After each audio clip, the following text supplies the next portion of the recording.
O conteúdo de hoje promete. Vamos falar sobre planejamento financeiro. Reta final do primeiro trimestre do ano, início do segundo trimestre de 2026. Planejamento financeiro no radar. A nossa convidada é referência nesse assunto, é a Luciana Ikeda, planejadora financeira, escritora, palestrante, autora do livro Vida Financeira, Descomplicando, Economizando e Investindo. Luciana, seja muito bem-vinda, é uma alegria te receber aqui, tudo bem? Olá, Vinícius, a alegria é minha, muito obrigada pelo convite. E que alegria estar aqui com um público tão qualificado e tão seleto quanto do TC News. Ah, muito obrigado. A galera que gosta, o pessoal é meio que viciado nesse assunto de dinheiro, de investimento, de economia, de planejamento financeiro também. Até porque, como o nome do seu livro sugere, Luciana, quando a gente vai começar essa jornada dentro do mercado financeiro, dentro do mundo dos investimentos, geralmente não é investindo que a gente dá o primeiro passo, né? O primeiro passo é pagando as contas, é fazendo uma reserva de emergência, é guardando um dinheiro para qualquer imprevisto, aí depois que você tem meio que a casa em ordem, aí você caminha para os investimentos. É mais ou menos isso? É exatamente isso, né, Vinícius? Porque para a gente investir, falarmos de alocação de recursos, estratégia de diversificação de carteiras, nesse momento que o cenário internacional está influenciando tanto nos mercados ao redor do mundo, é importante que sobre o dinheiro para que a gente possa fazer tudo isso. E aí não tem jeito, é gastar menos do que ganha, aquilo que parece ser tão básico, mas que é essencial dentro desse processo todo. E aí, pensando em reserva de emergência, eu já ouvi, já li em vários lugares o que é uma boa reserva de emergência, o que é a reserva de emergência ideal. E aí, quando a gente pensou nessa conversa aqui, junto com a Liane, que é assessora, que fez o meio campo para a gente tirar a entrevista do papel, eu falei, não vou perder a chance de perguntar isso para a Luciana, não. O que é uma, considerada assim, eu tenho uma reserva de emergência e isso aqui é uma boa reserva de emergência? Eu li em alguns lugares, Luciana, que é você ter guardado 6 vezes o valor do seu salário. É isso? Varia de pessoa para pessoa? Como que você pode nos ajudar nesse sentido? Vinícius, varia de pessoa para pessoa, especialmente quando falamos de alguém que tem aqui um trabalho estável, por exemplo, um funcionário público que tem uma boa estabilidade, que consegue ter uma previsibilidade no seu fluxo de caixa, ele vive uma realidade, porque é muito mais fácil entender como serão os próximos meses. Mas quando eu falo de um empreendedor, vida louca, que não sabe exatamente como as receitas acontecerão nos próximos meses, ele tem uma necessidade muito maior do que neste primeiro caso, né? Então, eu tenho muito menos previsibilidade de receita, estou aqui num negócio que acontece aqui para a maioria dos que estão conosco dentro do Brasil, num ano eleitoral, num ano que tem guerra, num ano que a gente tem muitas emoções aqui no mercado. Então, entende que a necessidade ela é diferente. Outro ponto importante que eu também preciso entender é que quando eu falo aqui de 6 meses de reserva, às vezes eu também posso fazer alocações diferentes e algumas coisas contam para somar esse valor. Eu tenho aqui uma boa bancabilidade, eu tenho aqui bons cartões de crédito que me dão acesso a recursos de forma imediata, eu posso diminuir aquilo que eu tenho em D0. Então, é importante que a gente conheça e amplie esse olhar para aquilo que eu tenho aqui de cobertura, né? Outro ponto também importante é, puxa, eu já tenho um bom convênio médico, eu consigo aqui, né, muitas vezes com produtos de seguridade, ter, por exemplo, aqui um seguro que me protege de doenças graves, a minha família está protegida com o seguro funerário, por exemplo. Então, algumas emergências que elas são maiores, eu tenho outras ferramentas dentro da minha caixinha que eu posso usar de forma combinada. E isso reduz aqui a quantidade de recursos que eu preciso manter ali disponíveis imediatamente. Deixa eu aproveitar um tema que você falou. Olha, a gente vai chegar em algum momento aqui da conversa, nosso bate-papo tem 40 minutos de duração, a gente só está começando. Até comentei com a assessora da Luciana que eu queria falar muito sobre o que está acontecendo no Oriente Médio, como que esse tipo de situação macroeconômica pode impactar ou eventualmente impactar reserva de emergência aqui. A gente está aqui, né, vendendo o almoço para comprar a janta, tentando guardar um dinheirinho, aí os caras lá fazem uma guerra e eu que não tenho nada a ver com isso aqui, né, ou você, porque eu não tenho carro, mas você começa a pagar mais caro na gasolina. A gente sabe como tá, principalmente na questão do diesel também, eventualmente os caminhoneiros que nos acompanham aqui, pessoal que tem van escolar e está acompanhando o nosso programa também, sabe que isso aí está apertando um pouco mais no bolso, a despeito de a Petrobras ter anunciado um aumento de 38 centavos, que na prática foi 32, porque 38 é o aumento do diesel. O nosso diesel tem uma mistura junto com o etanol, então o aumento foi de 32% na bomba. E o governo anunciou a retirada do PIS/COFINS e ainda um subsídio para importadores e para produtores aqui, né, de petróleo. Esse subsídio também leva mais 32 centavos. Tirou o PIS/COFINS 32, mais 32 do subsídio, 64 centavos na prática. Na teoria, era para o preço ficar mais barato. Mas na prática, os relatos que nós estamos recebendo aqui é que está mais difícil, está mais caro. Tá todo mundo aí sentindo que está pesando no bolso. Então a gente vai falar sobre isso também. Mas eu só não quero deixar passar a oportunidade, viu, Luciana, para falar sobre algo que você comentou aí, que toca certamente a vida de 100% da nossa audiência. É difícil, porque sempre vai ter alguma exceção, mas eu vou me arriscar aqui. Vou falar que 100% da nossa audiência, que é o cartão de crédito. A Edi já tá ali, ó, com a mão tremendo. Cuidado aí, Edi. O que falou de cartão de crédito dá um frio na espinha. É como assim, você falou um bom cartão de crédito, não foi esse termo que você usou, mas assim, a depender do cartão de crédito que eu tenho, o meu planejamento financeiro fica mais fácil ou mais difícil. Eu queria entender um pouco melhor isso aí, eu já me interessei nisso aí, viu, Luciana? Sim, então vamos lá. Se eu tenho um limite, Vi, que ele é pequeno no cartão de crédito, é um limite baixo, e que eu já tenho ali várias coisas que são recorrentes nele, então, por exemplo, eu já pago os meus streamings todos, já pago a minha academia, já pago ali uma série de outras coisas e que eu tenho um limite bastante comprometido, eu consigo ter um volume muito baixo aqui, caso eu tenha uma emergência. E eu não estou falando de emergências complexas, estou falando de emergências simples. Por exemplo, fui no médico, peguei uma gripe, saio de lá com um monte de medicamentos que eu tenho que comprar, ou uma virose, algo do tipo, ou chego na minha casa e estou lá com o cano da cozinha estourado, a cozinha alagada, não é um problema que eu posso deixar para amanhã. Então, esses problemas corriqueiros da nossa vida que acontecem o tempo inteiro.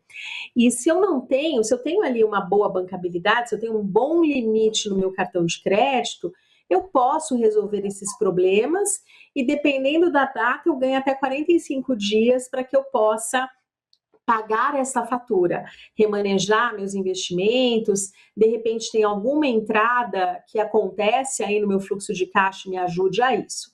Agora, se eu estou ali, né, com limite muito baixo, com meu cartão assim, né, que dei o azar do cano estourar hoje, a fatura do meu cartão vence amanhã e eu vou ter que pagar a fatura daqui 10 dias, eu preciso ter uma margem maior aqui de recursos, porque não é um problema que eu vou ter que deixar para resolver, eu posso deixar para resolver depois, eu vou precisar resolver na hora. Assim como quando eu falo de produtos de proteção. Então, por exemplo, aconteceu ali a morte de um familiar que não é coberta, não tem um plano, por exemplo, de assistência funeral. Não há o que fazer, eu tenho que resolver aquele problema de forma imediata. Então, essa visão mais holística do todo, incluindo aqui esses produtos do mercado financeiro que são complementares e que são adicionais, eles também trazem tranquilidade e folga aqui, de uma certa forma, para o volume aqui da reserva de emergência que eu preciso ter. Aí, você sabe que muita gente vai pensar assim, puxa vida, né? Eu tenho um bom limite aqui no cartão de crédito. Eu vou comprar essa blusa aqui, eu vou comprar esse negócio, eu trabalho pra isso. Aí vem aquela vozinha e fala assim, você não precisa, mas você merece. Aí você vai lá e compra. Aí o problema não é do limite, né, Luciano, no cartão de crédito. O problema é o dono do cartão, é a dona do cartão que não consegue se segurar ali. Eu entendi o ponto que você disse. Um bom limite do cartão de crédito, ele te evita a você entrar numa bola de dívida, né, numa bola de neve de dívida, uma vez que você está ali resguardado, o próprio cartão de crédito pode te ajudar a parcelar uma conta que você não está esperando, um problema que não é recorrente, uma saída, né, no seu caixa que não é recorrente, é um fator não recorrente ali no seu DRE de todos os meses.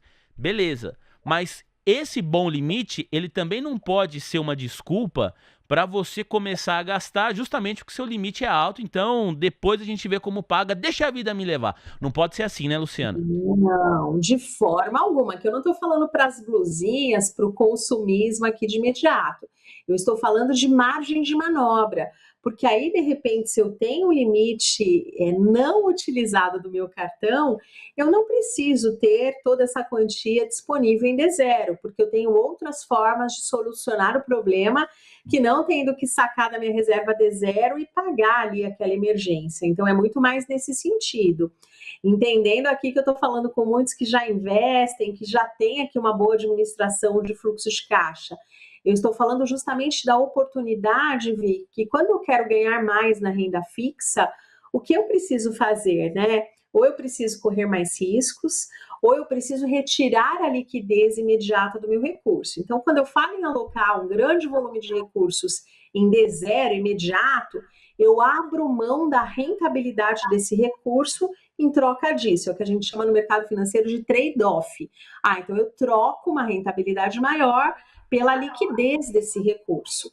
Agora, se eu consigo olhar ali o limite do meu cartão de crédito, eu sei que ele está disponível, ele está ali para ser usado, e eu não vou me exceder no consumismo, eu consigo, né, poder investir melhor os meus recursos. A Edi vai me matar, porque eu tremi a câmera aqui, ó, bati Não, a perna tá tranquila. Tá ótimo.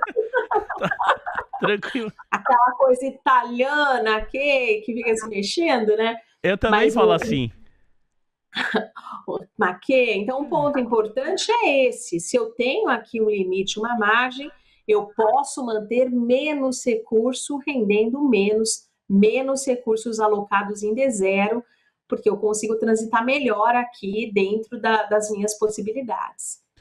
Agora, Luciana, a gente estava aqui falando, né, sobre como a gente se planeja, o que é um compromisso não recorrente e o que não é um compromisso não recorrente.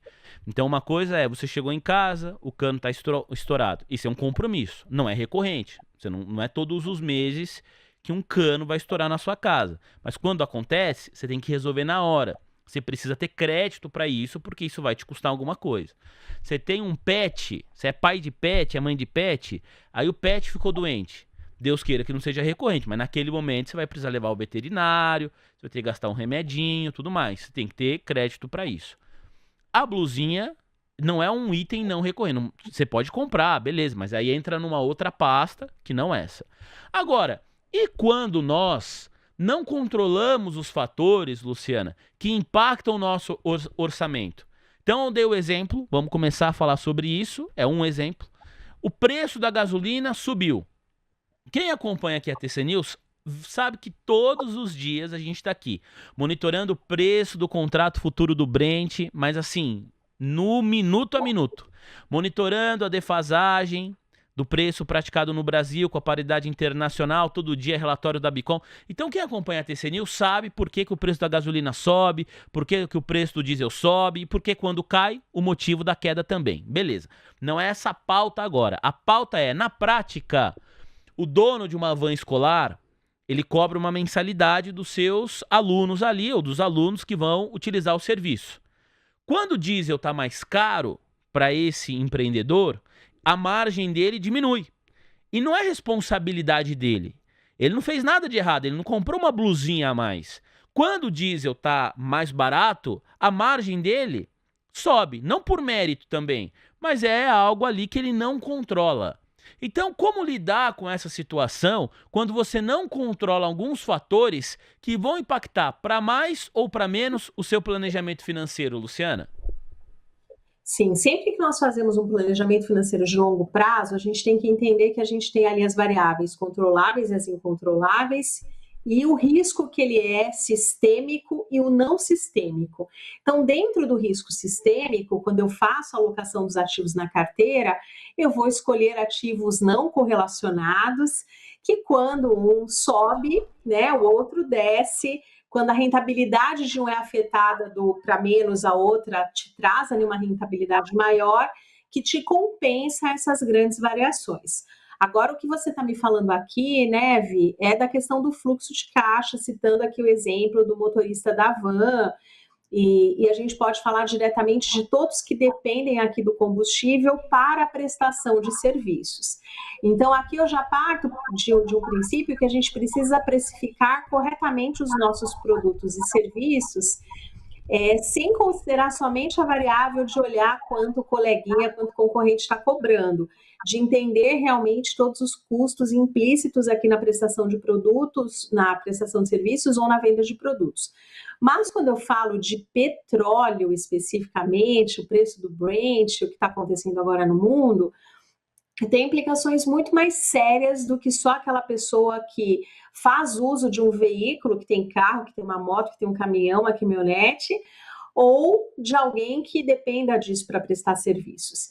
Eu estou falando que o Brent, ele tem ali, o petróleo, ele tem um impacto direto nos custos de produção em geral, porque eu vou ter um aumento no custo do frete, eu vou ter um aumento nos custos de produção de energia, eu vou ter um aumento nos serviços que eu contrato, e ainda que, por exemplo, a pessoa da van lá, que leva meus filhos para a escola, ele fez um contrato comigo, semestral ou anual, e ele normalmente vai ter que honrar, ainda que com prejuízo num primeiro momento, eu vou ter outros serviços que eu contrato que imediatamente eles são reajustados de acordo com esses custos, né? Então, a gente tem um impacto muito maior quando eu falo de petróleo, que vai além aqui do nosso olhar direto sobre aquilo que me envolve diretamente, né, na forma daquilo que eu uso, daquilo que eu contrato diretamente.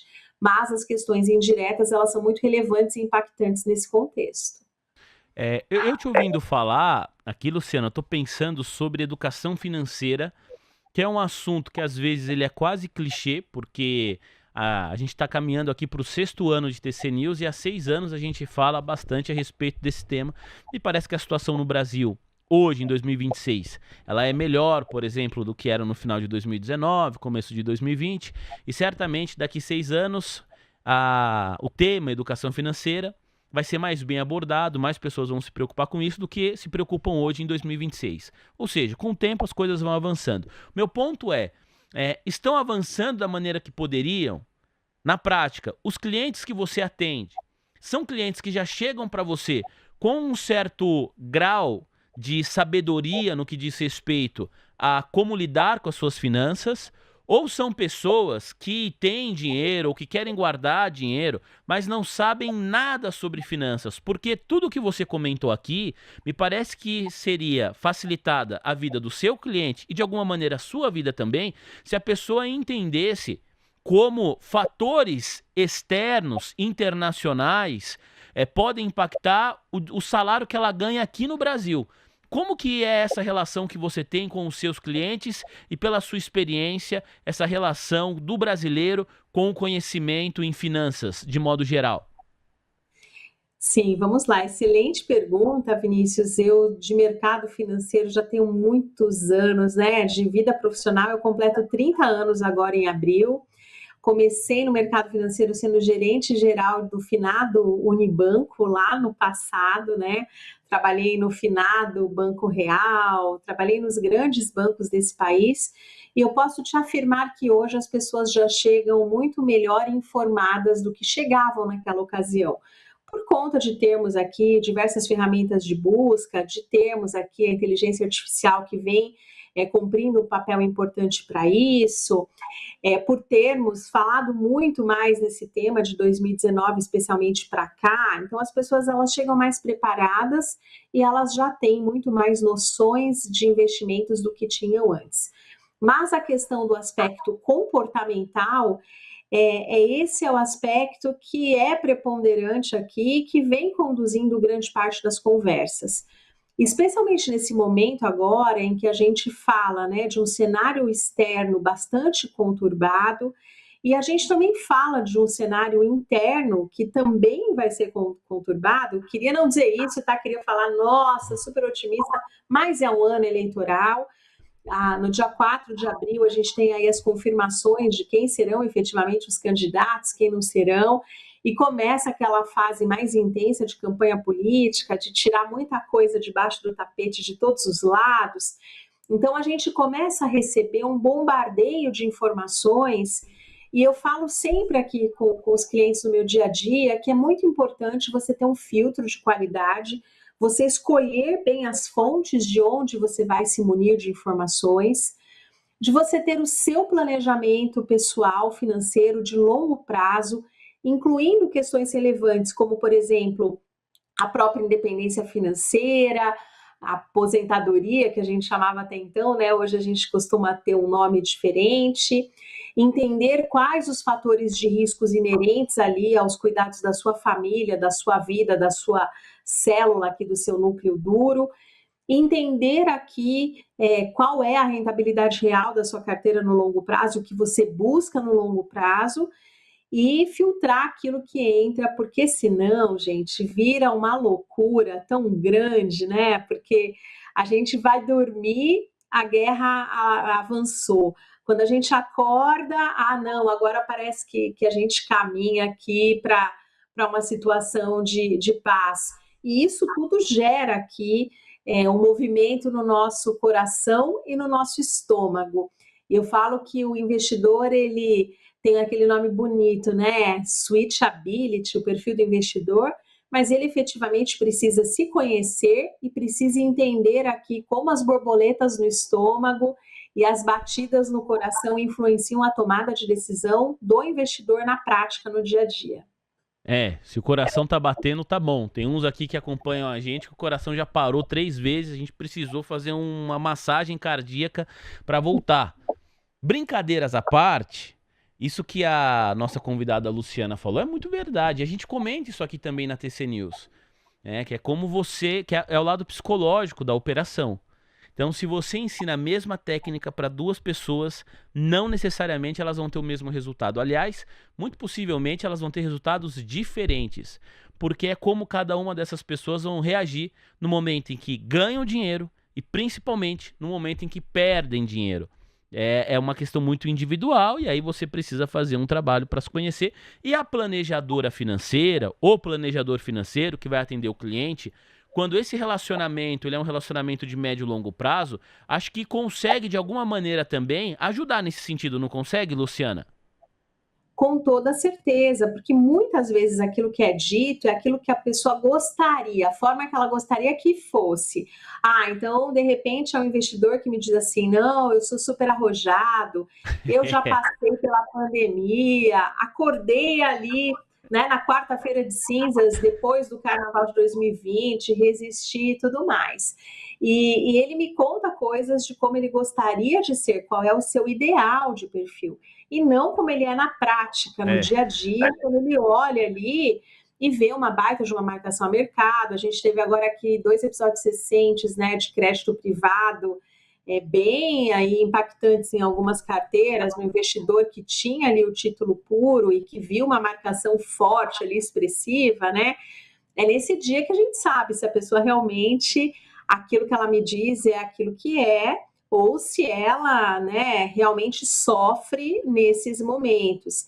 Então, é isso que eu sempre digo, que é conhecer e entender isso, que isso vai fazer diferença, porque também, né, Vi, quando eu tenho uma boa estratégia, quando eu tenho aqui o meu horizonte de longo prazo bem definido, quando eu sei exatamente qual é o meu objetivo de crescimento da carteira, quando eu consigo entender de diversificação de portfólios e que está tudo bem, eu entender que eu tenho um ativo aqui que está sofrendo em contraponto a um outro que se favorece de um cenário e está tudo bem, né? Tem um livro bem interessante que eu não sei se o público que está aqui com a gente conhece, que é aquele Axioma de Zurique.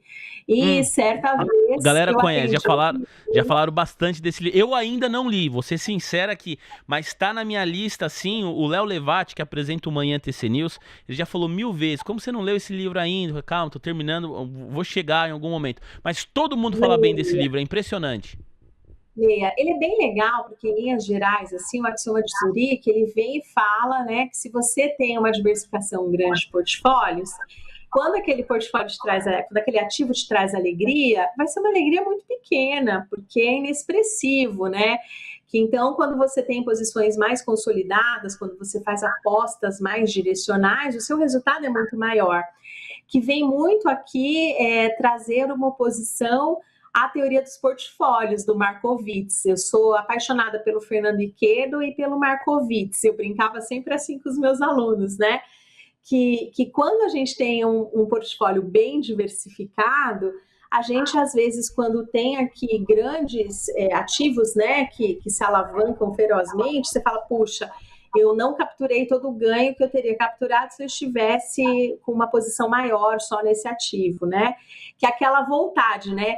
Quando o ativo ele vai bem, a gente tem vontade de estar com a carteira inteira nele. Quando ele vai mal, você tem vontade de nunca ter olhado para ele, dado aquela piscadinha e colocado na carteira. E eu tinha um cliente que me falava isso, não? Ele leu a Axioma de Zurique, foi lá, tomou uma grande posição direcional e tomou a decisão errada. E teve ali uma grande perda na carteira, né? Então, ele tecnicamente, a parte teórica, o estudo, ele fez essa lição de casa toda, mas esqueceu, de fato, da questão comportamental. Porque é diferente eu fazer aqui uma elucubração técnica de como eu reagiria num contexto desse, e de eu efetivamente abrir ali a minha carteira, abrir meu saldo e ver que eu perdi 70%, por exemplo, do valor que eu tinha. É completamente diferente, né? Aquilo que eu acho que eu sentiria daquilo que eu sinto quando efetivamente o problema acontece na minha vida. E não é uma notícia que eu estou lendo que diz respeito ao outro, é algo que diz respeito a mim, a minha carteira, ao meu esforço de guardar recursos, de fazer escolhas, né, de não consumir para poder ter uma reserva maior. Então é outro jogo quando eu falo assim. E aí deixa eu até perguntar para saber se você já passou por essa experiência. Aqui na TC News a gente já passou pelos dois tipos, com bastante frequência. Tipo 1, a gente está aqui com os nossos contribuidores, galera certificada, que pode dar recomendação. O pessoal vem aqui e fala, olha, se fosse eu, acho que aqui é um bom momento para comprar. O pessoal vai lá e compra. E dá certo, e ganha dinheiro. Aí a gente recebe mensagem no chat, super chat. Vocês são demais, eu ganhei dinheiro por causa de vocês. Eu sempre pondero, falo assim, olha, a gente fica muito feliz com esse tipo de mensagem. Muito obrigado. Faz parte do nosso trabalho aqui tentar te ajudar, mas a responsabilidade e o mérito é 100% seu.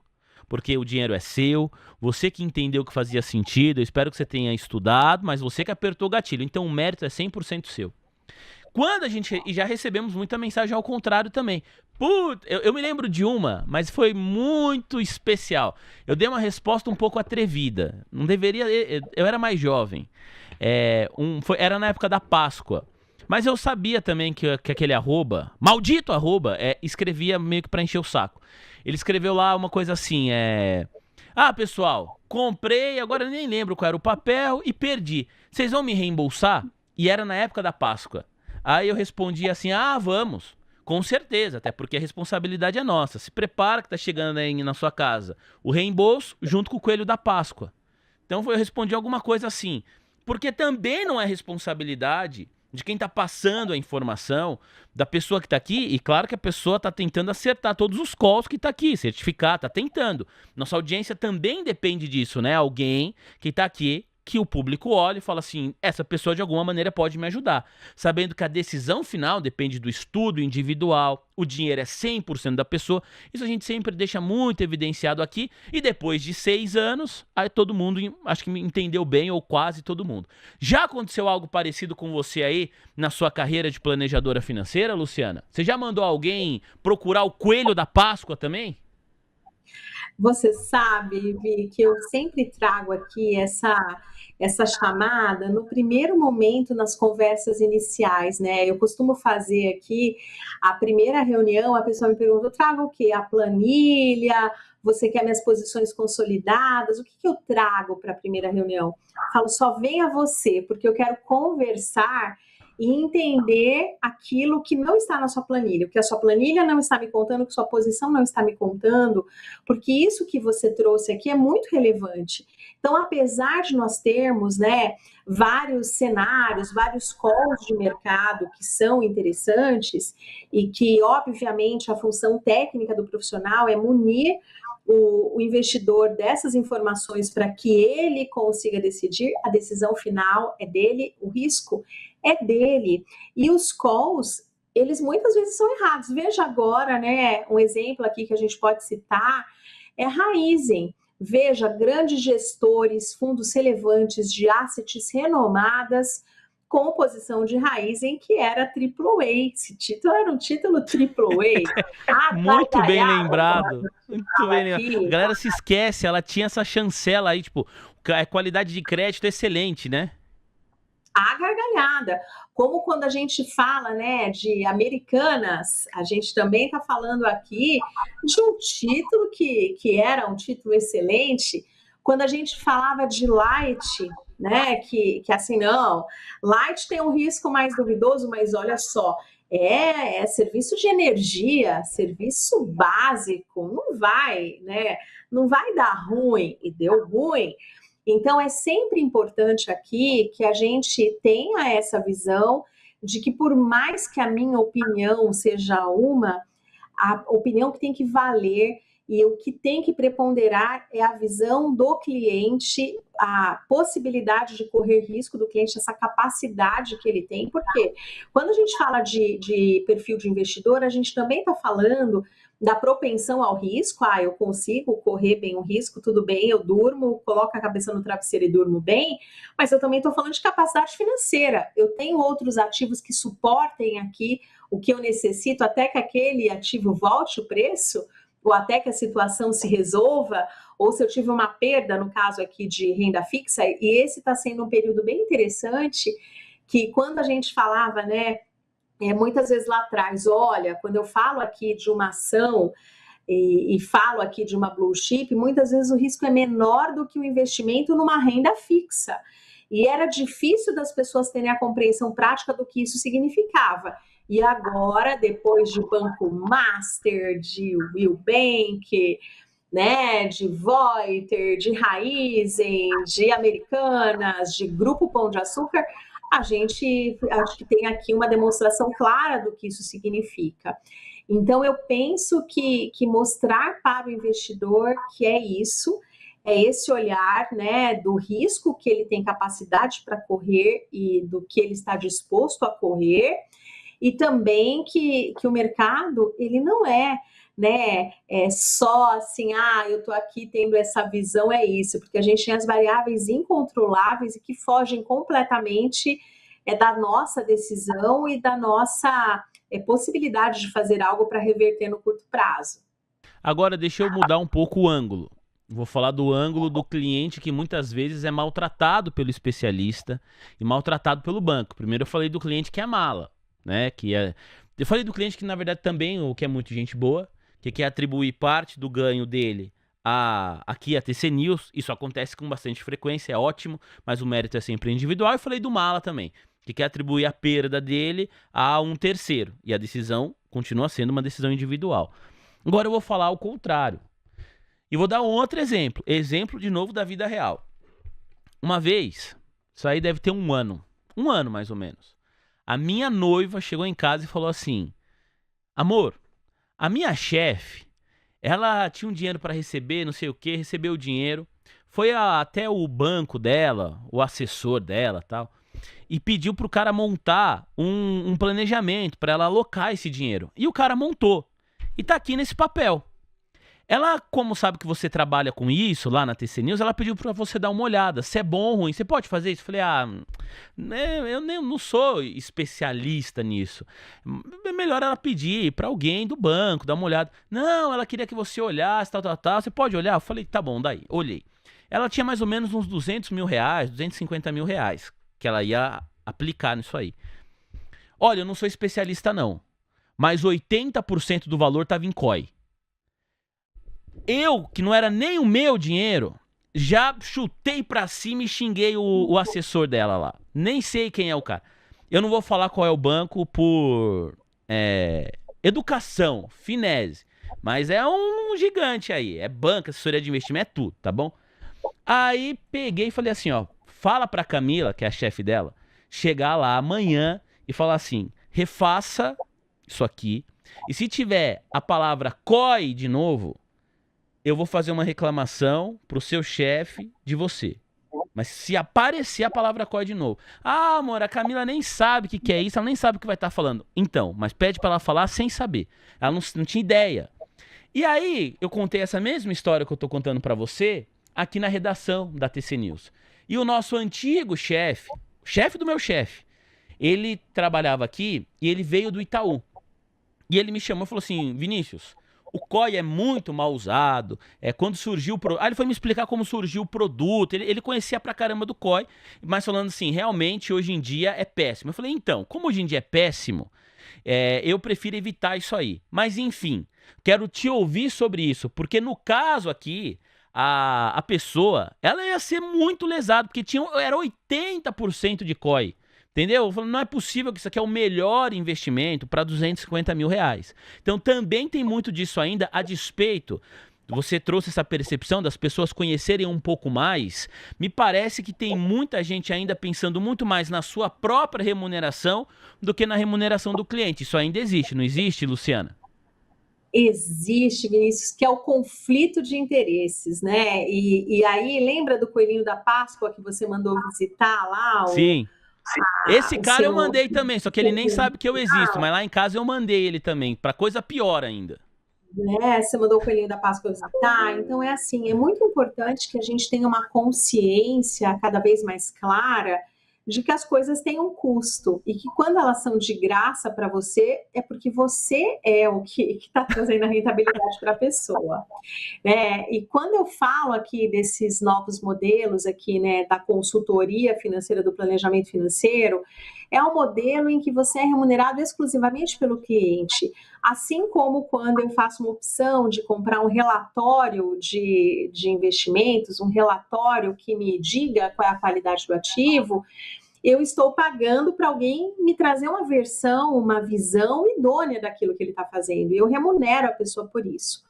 Quando eu estou no modelo tradicional aqui, na via de mão única aqui, né, do assessor de investimentos, que ele é remunerado pela comissão que ele ganha, eu tenho que entender claramente que quem está pagando ali o salário dele não sou eu, é ali a instituição financeira a qual ele está ligado.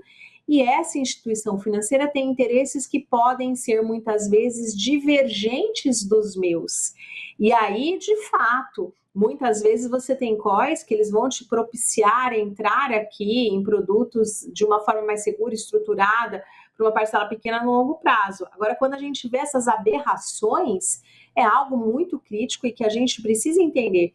E aqui um ponto, você falou, vai lá e fala para ele que senão eu vou falar para o chefe dele.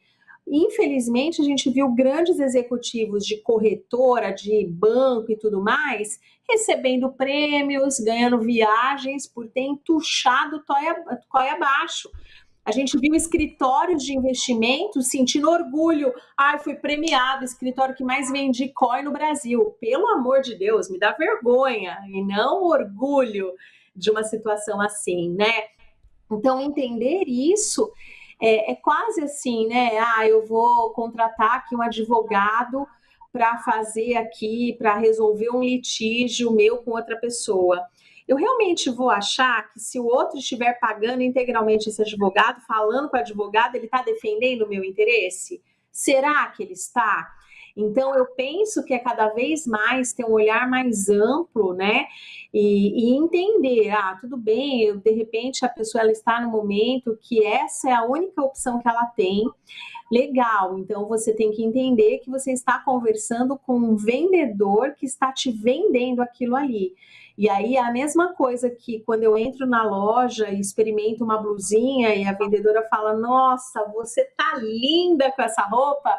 Eu preciso me olhar no espelho e ter ali, né, um check. Será que eu tô mesmo? Será que eu preciso? Será que isso aqui se enquadra no meu estilo, por exemplo, aqui, né? Que faz sentido para mim? Se quando eu vou no supermercado e eu estou passando ali perto do caixa, né, não tem ali várias ofertas imperdíveis que você vai passando assim e vai ficando tudo à mão, eu tenho que entender que aquilo ali tá para ser vendido para mim e que eu compro se eu quiser, que eu estou tendo uma relação aqui de consumo, de compra, alguém está sendo pago para me vender. Quando eu tenho isso, claramente as coisas ficam mais fáceis. Então, lembrar que coelhinho da Páscoa não existe. É isso aí, Luciana manja muito, muito, muito legal. Olha, Luciana, já passamos aqui até de 40 minutos de conversa. Eu quero agradecer muito. Quero que você diga aqui, por gentileza, como que o pessoal pode te achar. Se a galera gostou da conversa, tenho certeza que sim. Luciana Ikeda tá aparecendo no GC aqui, ó. Mas eventualmente, e depois nossa conversa vai pro Spotify, então tem uma galera que só escuta, não tá olhando a imagem. Luciana, não tem erro. Ikeda. Que aqui é K, né? K do quê? K de Carol com K? Ih, não sei se é um bom exemplo, hein? E de elefante, D de dado e O de ovo, tá bom? Luciana Ikeda. E quais são as redes sociais, site, por onde a galera consegue acompanhar mais o seu trabalho? Por favor, Luciana. Vamos lá, eu tô lá no LinkedIn, no Instagram, no Facebook, como Luciane Quedo, só sou eu a única por enquanto, me acha em todas elas. O meu site é lucianequedo.com.br e essas trocas são sempre enriquecedoras, né, Vinícius? Porque a gente aprende todos os dias e é muito curioso, assim, mesmo com uma jornada longa, acredite, acho que eu tenho mais tempo de mercado do que você tem de vida, né, Vi? Tão novinho, mas todos os dias são oportunidades novas da gente aprender com esse olhar de humildade que ninguém sabe tudo e é sempre importante a gente estar aberto para o novo, para aquilo que nós ainda não vimos, para aquilo que eu posso efetivamente aprender dentro dessas trocas, e especialmente de conteúdos filtrados, de conteúdos com checagem de origem, para que eu não me iluda ali, vá lá no grupo do tiozão do WhatsApp e acho que estou arrasando, né? Sem dúvida que sim. Bom, Luciano, tenho certeza que a galera vai começar a acompanhar mais o seu trabalho. Desde que a Liane conversou comigo, a Liane, para quem está chegando agora, eu mencionei algumas vezes, mas é a assessora da Luciana. Eu estou observando cada vez mais de perto. Você ganhou mais um seguidor aí, vou acompanhar sempre também. Muito sucesso e os microfones da TC News estão à disposição para próximas oportunidades. Até lá, viu, Luciana? Até breve, muito obrigada.